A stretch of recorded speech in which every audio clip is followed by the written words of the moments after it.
لبيك اللهم لبيك لبيك لا شريك لك لبيك إن الحمد والنعمة لك والملك لا شريك لك لبيك اللهم لبيك.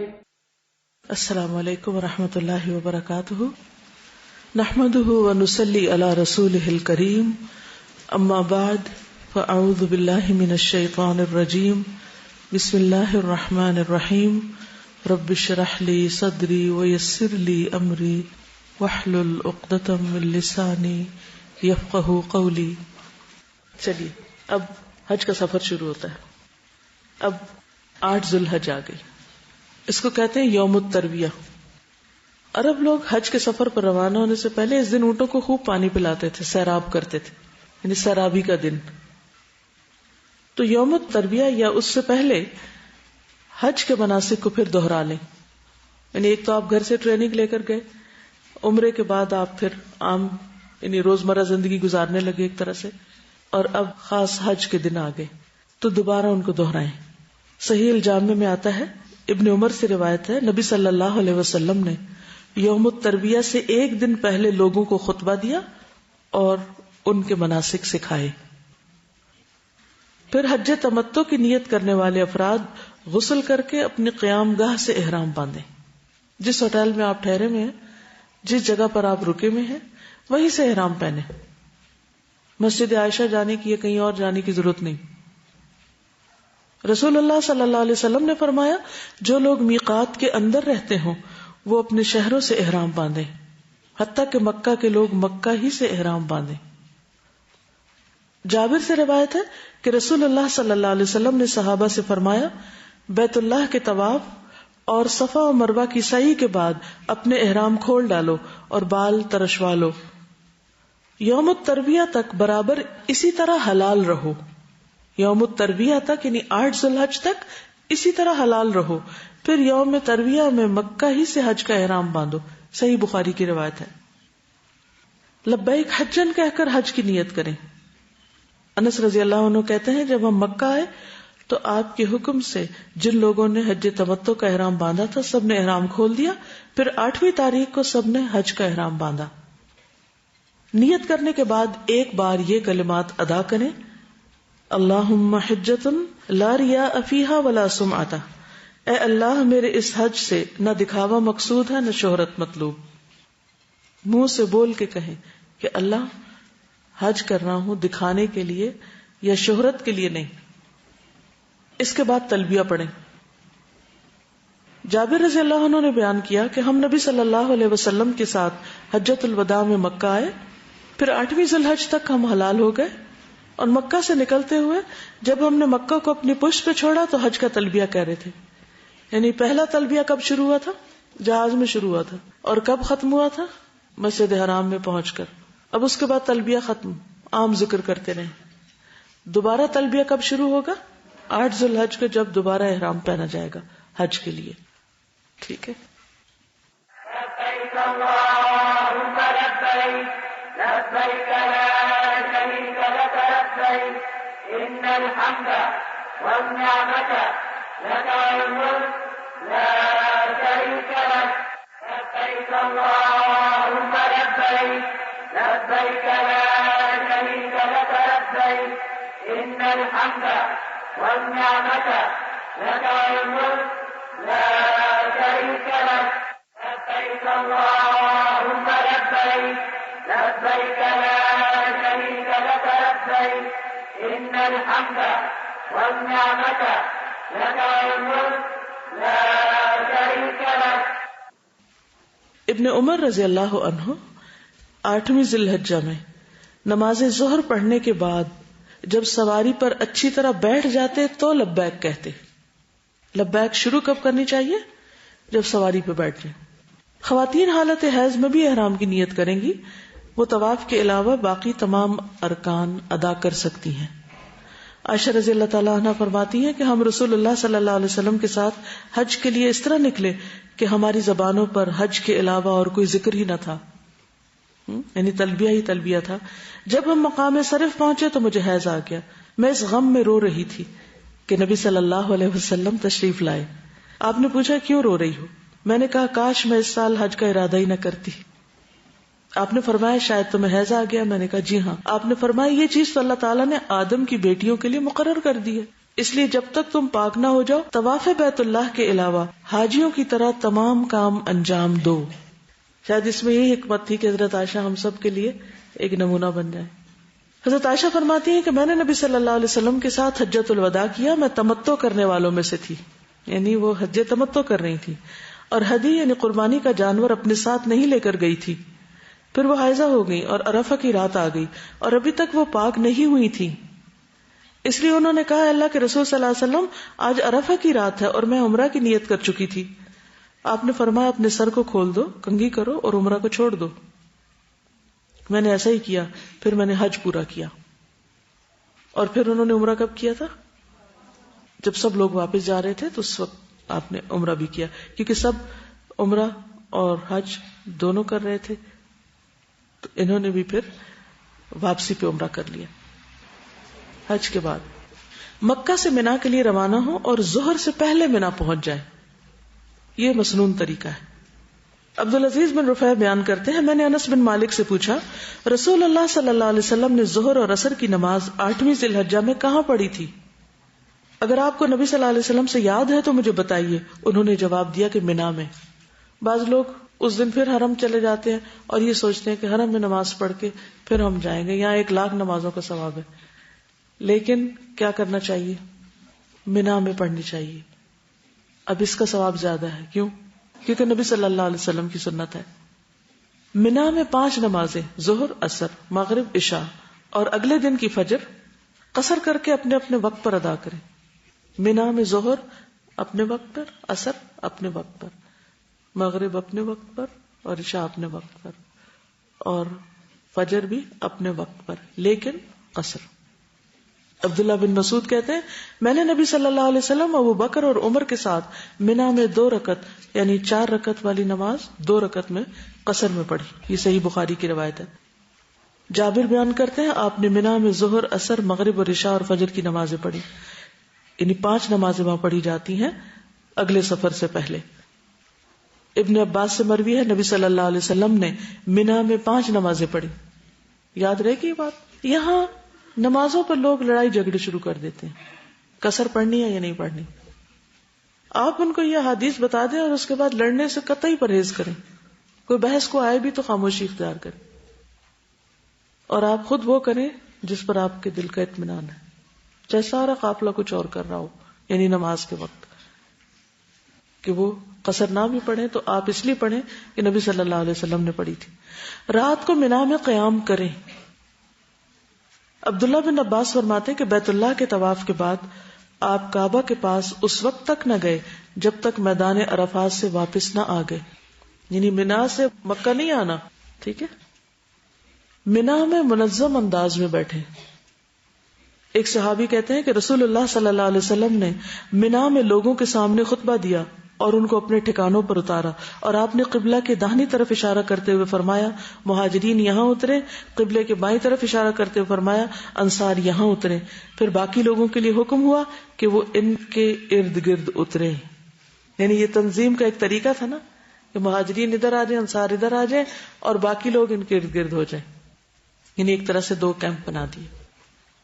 اب آپ 8 تاریخ سے مکہ سے یا مدینہ سے آتے ہوئے منا کی طرف آئے. کب پہنچنا ہے؟ ظہر سے پہلے، اور رات یہی گزارنی ہے. 5 نمازیں یہی پڑھنی ہے. یہ 3 اہم کام ہے. اب صبح ہو گئی، 9 ذی الحج ہو گیا، یوم العرفہ. یہ حج کا اہم ترین رکن ہے، عرفہ کا قیام. اور عرفہ کا وقوف فرض ہے. رہ جائے تو حج ہی نہیں ہوتا، نہ کوئی فدیہ دے کے اس کی تلافی ہو سکتی. عبد الرحمن بن یامر کہتے ہیں میں رسول اللہ صلی اللہ علیہ وسلم کی خدمت میں حاضر ہوا جبکہ آپ میدان عرفات میں تھے. اسی دوران میں نجد کی طرف سے کچھ لوگ آئے اور ان میں سے ایک شخص نے کہا، تو اس نے پکار کر کہا اے اللہ کے رسول حج کیسے ہے؟ تو رسول اللہ صلی اللہ علیہ وسلم نے ایک شخص کو حکم دیا اور اس نے پکار کر کہا حج تو عرفات کا دن ہے، الحج عرفہ. جو شخص مزدلفہ کی رات میں فجر کی نماز سے پہلے پہلے یہاں آ گیا اس کا حج پورا ہو گیا. عرفہ میں وقوف یا عرفہ کا قیام ظہر کے بعد شروع ہوتا ہے. اگر کوئی ظہر سے پہلے عرفہ سے گھوم پھر کے چلا گیا حج نہیں ہوگا. لیکن کب تک رکنا ہوتا ہے یہاں؟ مغرب تک. ہاں اگر کوئی شخص مغرب کے بعد یہاں پہنچتا ہے تو بھی اس کا حج ہو جائے گا. ٹھیک ہے. عبد الرحمن کہتے ہیں میں نبی صلی اللہ علیہ وسلم کے پاس تھا, کچھ لوگ آئے اور حج کے بارے میں پوچھا. آپ نے فرمایا حج عرفات میں ٹھہرنے کا نام ہے. جو شخص مزدلفہ کی رات 9 اور 10 ذی الحج کی درمیانی رات طلوع فجر سے پہلے میدان عرفات میں پہنچ گیا اس کا حج ہو گیا. گویا ظہر سے لے کر ظہر کے بعد عصر, عصر سے مغرب, مغرب سے عشاء, عشاء سے لے کے فجر سے پہلے تک جو شخص عرفات میں آ کے ٹھہرتا ہے اس کا حج ہو جاتا ہے. واضح؟ اوکے. اب چونکہ حج عرفہ کے دن کے وقوف کا نام ہے تو عرفہ کا دن نہایت اہم دن ہے, بہت ہی فضیلت والا دن ہے. رسول اللہ صلی اللہ علیہ وسلم نے فرمایا اللہ تعالیٰ عرفہ کی شام, عرفہ کی آفٹرنون اہل عرفہ کی وجہ سے اپنے فرشتوں کے سامنے فخر فرماتا ہے. یعنی جو لوگ عرفہ میں ہوتے ہیں ان کے اوپر فخر کرتا ہے اور کہتا ہے میرے ان بندوں کو دیکھو جو میرے پاس پراگندہ حال اور غبار آلود ہو کر آئے. جب آپ مکہ سے نکلتے ہیں نا احرام پہن کے, صاف ستھری چادریں ہوتی ہیں, بہت فریش, خوشی خوشی آپ مینا میں آتے ہیں. مینا بھی صاف ستھرا, بہت اچھے انتظامات ہوتے ہیں. آپ فجر تک نمازیں پڑھ کے جب وہاں سے نکلتے ہیں عرفات کی طرف فجر کے بعد تو کافی لمبی لائنیں ہوتی ہیں, دھوپ بھی چڑھ چکی ہوتی ہے اور اپنی منزل ٹھکانے تک پہنچتے پہنچتے کافی حال خراب ہو چکا ہوتا ہے. اور وہ جگہ ایسی نہیں ہوتی جہاں آپ دوبارہ نہا کے فریش ہو جائیں, نہانے والی کوئی جگہ نہیں ہوتی. آج کے دور میں بھی جہاں اتنے انتظامات ہیں وہاں عرفہ کا دن ہر ایک کے لیے غبار آلود دن ہے, کیونکہ آپ کو 24 گھنٹے ہو چکے ہیں تقریباً احرام پہنے ہوئے, وہی چادریں پہنی ہوئی ہیں آپ نے. اور وہاں ایسا نہیں ہے کہ آپ کسی جگہ گاڑی پر وہیں اتریں گے اور پھر ساتھ ہی بیٹھ جائیں گے. بازو کا دور دور اتارتے ہیں, پھر آپ کو بتایا جاتا ہے فلاں جگہ آپ کا خیمہ ہے, وہاں تک آپ کو پیدل چل کے جانا ہوتا ہے. اور بہت سے لوگ تو مکہ سے ہی پیدل سفر شروع کرتے ہیں, مینا میں رکتے ہیں, پھر وہاں سے پیدل شروع کر دیتے ہیں اور عرفات تک پیدل ہی آتے ہیں. تو بہرحال وہ سب اپنے شوق سے جاتے ہیں, محبت سے جاتے ہیں. اور یہی وہ وقت ہے, یہی وہ دن ہے جس میں سال کے سارے دنوں سے زیادہ بندوں کے گناہ معاف ہوتے ہیں. پورے سال میں سب سے زیادہ جس دن اور جس وقت میں گناہوں کی معافی ہوتی ہے وہ یہی دن ہے. انس بن مالک کہتے ہیں نبی صلی اللہ علیہ وسلم نے عرفات میں وقوف کیا. وقوف کا مطلب کھڑے ہوئے, کھڑے ہو کر دعائیں مانگی, اور سورج لوٹنے کے قریب تھا, غروب کے. پس آپ نے فرمایا اے بلال میرے لیے لوگوں کو خاموش کراؤ. بلال کھڑے ہوئے, کہا رسول اللہ صلی اللہ علیہ وسلم کے لیے خاموش ہو جاؤ. لوگ خاموش ہو گئے. آپ نے فرمایا لوگوں ابھی جبریل علیہ السلام میرے پاس آئے, میرے رب کی طرف سے انہوں نے مجھے سلام کہا اور کہا اللہ تعالیٰ نے عرفات والوں کی مغفرت کر دی ہے اور آپس کے حقوق کی ضمانت دے دی. پس عمر بن خطاب نے کھڑے ہو کر عرض کیا اے اللہ کے رسول کیا یہ ہمارے لیے خاص ہے کہ ہماری بخشش ہو گئی ہے؟ فرمایا یہ تمہارے لیے بھی ہے اور جو تمہارے بعد آئیں قیامت تک ان سب کے لیے بھی ہے. یعنی تمہارے لیے بھی ہے اور جو قیامت تک یہاں آتے رہیں گے ان سب کے لیے بھی ہے. کیا؟ بخشش کا وعدہ. نبی صلی اللہ علیہ وسلم نے فرمایا تمہارا دوپہر کے بعد, یاد رکھیے دوپہر کے بعد, صبح نہیں ہے 9 تاریخ لیکن ظہر کے بعد عرفات میں کھڑے ہونا تو اللہ تعالیٰ آسمان دنیا پر نازل ہوتا ہے. یعنی بندہ جب وہاں ہوتا ہے تو اللہ تعالیٰ قریب آ جاتے ہیں اور فرشتوں سے تم پر فخر کرتا ہے. فرماتا ہے کہ میرے بندے میرے پاس کھلے اور گہرے ہر راستے سے پراگندہ حالت میں آئے ہیں جو میری رحمت اور جنت کے امیدوار ہیں. بس اگر تمہارے گناہ ریت کے ذروں یا بارش کے قطروں یا سمندر کے جھاگ کے برابر بھی ہوں تو میں انہیں بخش دوں گا. میرے بندوں لوٹ جاؤ, تم بخشے بخشائے ہو, اور ان کی بھی مغفرت ہے جن کی تم نے سفارش کی. کن کی؟ جن کی ڈائری میں کاپیوں میں دعائیں لکھ کے لے گئے تھے نا کہ اللہ ان کو بھی بخش دے, ان کو یہ عطا کر, ان کی بھی بخشش ہو جاتی. یعنی جن کے لیے وہ دعائیں کرتے ہیں وہاں جا کر. 9 ذی الحجہ کو طلوع آفتاب کے بعد منا سے عرفات کے لیے نکلے. جابر رضی اللہ عنہ بیان کرتے ہیں منا میں فجر کی نماز پڑھنے کے بعد آپ صلی اللہ علیہ وسلم تھوڑی دیر ٹھہرے حتیٰ کہ سورج نکل آیا. آپ نے اپنے لیے بالوں کے بنے ہوئے خیمے کے متعلق حکم دیا اور وہ نمرہ میں لگا دیا گیا جہاں مسجد نمرہ ہے. چنانچہ رسول اللہ صلی اللہ علیہ وسلم چلے اور قریش کو یقین تھا کہ نبی صلی اللہ علیہ وسلم مزدلفہ میں مشعر الحرام کے پاس ہی رک جائیں گے، جیسے کہ وہ قریش اسلام سے پہلے جاہلیت کے دور میں کرتے تھے. مگر رسول اللہ صلی اللہ علیہ وسلم اس سے آگے بڑھ گئے اور عرفات تک گئے، کیونکہ اللہ تعالیٰ کا حکم ہے ثم افیدوا من حیث افاض الناس، پھر وہاں سے پلٹو جہاں جا کر لوگ پلٹتے ہیں، یعنی عرفات تک جاؤ. تو قریش دور جاہلیت میں نہیں جاتے تھے، وہ کہتے تھے ہم سردار قبیلہ ہیں، ہمیں عام لوگوں کی طرح وہاں جانے کی ضرورت نہیں. لیکن حج تو مساوات کا سبق ہے، چاہے کوئی بادشاہ ہو یا فقیر، سب کو اس میدان میں حاضری دینا ضروری ہے، اس کے بغیر حج ہوتا ہی نہیں. منا سے عرفات جاتے ہوئے تکبیر اللہ اکبر، تحلیل لا الہ الا اللہ اور تلبیہ لبیک اللہم لبیک پکارے. محمد بن ابی بکر ثقفی نے بیان کیا، میں نے انس بن مالک سے تلبیہ کے بارے میں دریافت کیا کہ آپ لوگ نبی صلی اللہ علیہ وسلم کے عہد میں اسے کس طرح کہتے تھے. اس وقت ہم منا سے عرفات کی طرف جا رہے تھے. انہوں نے فرمایا کہ تلبیہ کہنے والے تلبیہ کہتے، تکبیر کہنے والے تکبیر، یعنی دونوں چیزیں ہو رہی ہوتی تھی. اس پر کوئی کسی پہ اعتراض نہیں کرتا تھا. تکبیر کیا ہے؟ یعنی اللہ اکبر لا الہ الا اللہ واللہ اکبر وللہ الحمد. اور تلبیہ کے الفاظ تو آپ کو معلوم ہے. مسجد نمرہ میں زوال آفتاب کے بعد خطبہ حج پوری توجہ اور خاموشی سے سننا چاہیے. جابر کہتے ہیں رسول اللہ صلی اللہ علیہ وسلم عرفات پہنچے، آپ نے دیکھا کہ نمرہ میں خیمہ لگا ہوا ہے. آپ وہاں اترے حتیٰ کہ جب سورج ڈھل گیا تو آپ نے اپنی اونٹنی قصواء کے متعلق فرمایا کہ اسے تیار کر دو. اسے تیار کر دیا گیا. آپ اس پر سوار ہوئے حتیٰ کہ وادی ارنا کے دامن میں آ گئے اور لوگوں کو خطبہ دیا. جریر کہتے ہیں نبی صلی اللہ علیہ وسلم نے ان سے حجۃ الوداع میں فرمایا استنصت الناس، تم لوگوں کو چپ کراؤ. اور پھر چپ کرایا گیا اور آپ نے وادی ارنا میں آ کر خطبہ دیا. ظہر اور عصر کی نمازیں ایک اذان اور 2 اقامت کے ساتھ جمع اور قصر با جماعت ادا کریں. یہاں پر نمازیں کیسے پڑھی جائیں گی؟ ظہر اور عصر، قصر اور جمع، ایک اذان 2 اقامتیں. دونوں نمازوں کے درمیان کوئی سنت یا نفل نہیں. جابر کہتے ہیں خطبہ دینے کے بعد بلال نے اذان کہی، پھر اقامت کہی، تو آپ نے ظہر پڑھائی، پھر اقامت کہی، پھر آپ نے عصر پڑھائی، اور دونوں نمازوں کے بیچ میں کچھ نہیں پڑھا، کوئی سنت نفل نہیں. پھر آپ قصواء پر سوار ہو گئے حتیٰ کہ مقام وقوف پہ تشریف لائے. جو لوگ رش کی وجہ سے مسجد نمرہ نہ پہنچ سکے تو کوئی حرج نہیں، اپنی جگہ ہی اپنے اپنے خیمے میں ہی نماز جماعت سے پڑھ لینی چاہیے.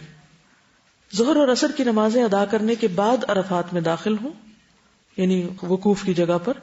رش کی وجہ سے ممکن نہ ہو تو پہلے بھی داخل ہو سکتے ہیں، کیونکہ بہت سی چیزیں اپنی مرضی سے نہیں آپ کر سکتے، آپ کو قافلے کے ساتھ ہی جانا ہوتا ہے. عرفات کا سارا میدان وقوف کی جگہ ہے. نبی صلی اللہ علیہ وسلم نے فرمایا میدان عرفات سارے کا سارا ٹھہرنے کا مقام ہے. وہاں جبل رحمت پہ چڑھنے کی ضرورت نہیں. بعض لوگ یہ سمجھتے ہیں کہ عرفات کے دن اس پہاڑ پہ چڑھنا ضروری ہے، اور اس میں جوان لوگ تو چڑھ جاتے ہیں، بوڑھے لوگ نہیں چڑھ سکتے. تو اللہ نے بہت رحمت فرمائی ہے بھی جبل رحمت، وہاں خاص رحمتیں اترتی. کہتے ہیں کہ وہاں پر آدم اور حوا آپس میں ملے تھے، اسی لیے اس میدان کو عرفات کہا جاتا ہے کہ ایک دوسرے کو پہچانے تھے وہاں. تو بہرحال ضروری نہیں کہ پہاڑوں پہ چڑھیں یا کسی خاص جگہ پر جائیں، جہاں بھی عرفات میں آپ کو ٹھہرایا گیا وہیں ٹھہر جائیں. ساری توجہ کس پر رکھیں؟ عبادت پر، اور خصوصاً کھڑے ہو کر دعائیں مانگنے پر. نبی صلی اللہ علیہ وسلم نے فرمایا میدان عرفات سارے کا سارا ٹھہرنے کا مقام ہے، لیکن ارنا کے نشیب سے ہٹ کر رہو. نبی صلی اللہ علیہ وسلم نے فرمایا میں نے جبل رحمت کے قریب وقوف کیا ہے، جبکہ پورا میدان وقوف کی جگہ ہے. یعنی آپ کا وقوف پہاڑ کے قریب تھا، لیکن کہیں بھی کھڑے ہو سکتے ہیں. ابن مربع انصاری ہمارے پاس تشریف لائے جبکہ ہم عرفات میں ایسی جگہ وقوف کیے ہوئے تھے کہ عمر بن عبداللہ اس کو امام کے موقف سے دور سمجھ رہے تھے.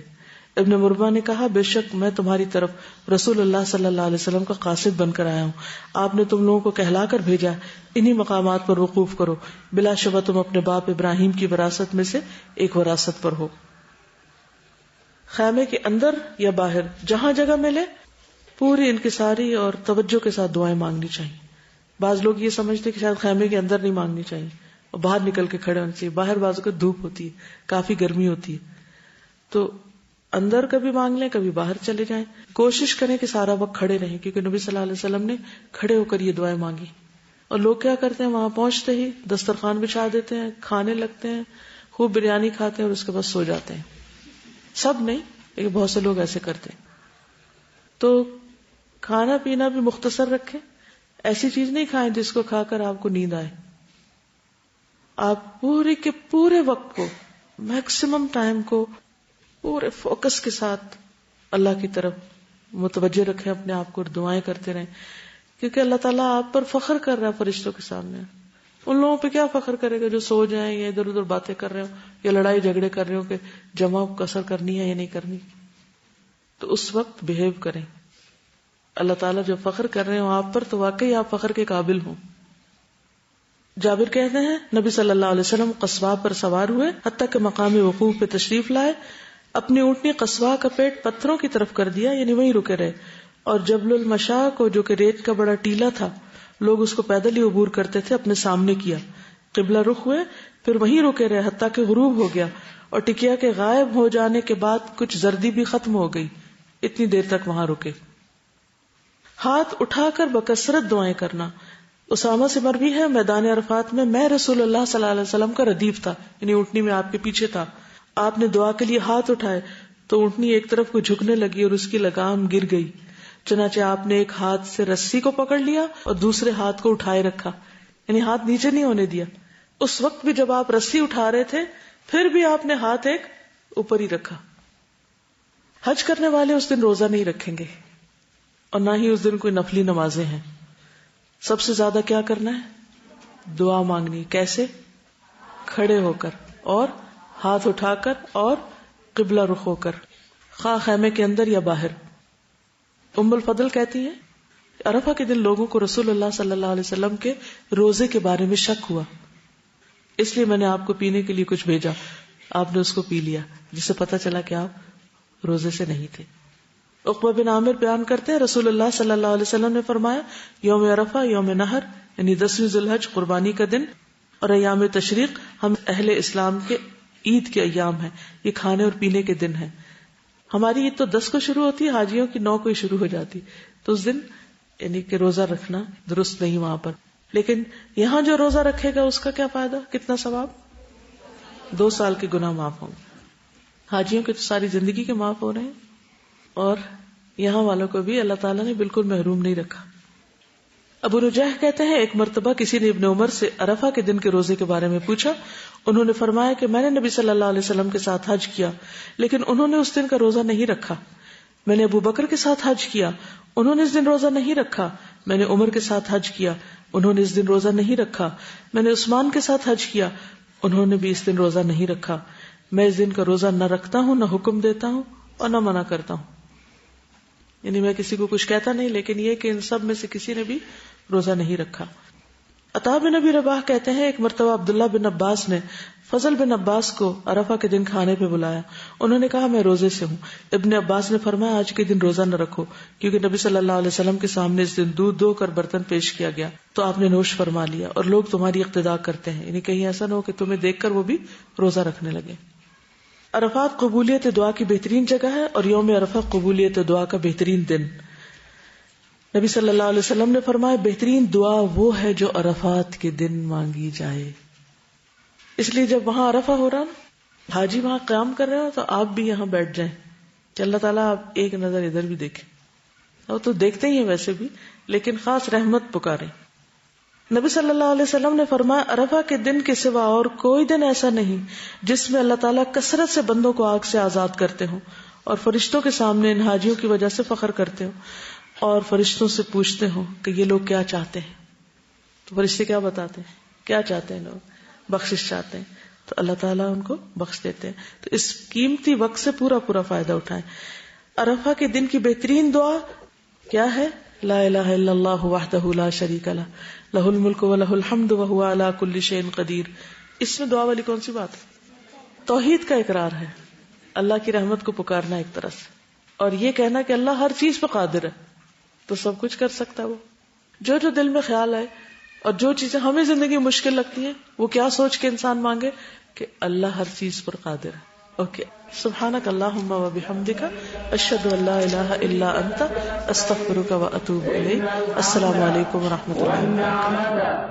لك والملك لا شريك لك لبيك اللهم لبيك والنعمة لك والملك لا شريك لك لبيك اللهم لبيك لك لبيك إن الحمد والنعمة لك والملك لا شريك لك لبيك اللهم لبيك لا شريك لك لبيك إن الحمد والنعمة لك والملك لا شريك لك لبيك اللهم لبيك لا شريك لك لبيك إن الحمد والنعمة لك والملك لا شريك لك لبيك اللهم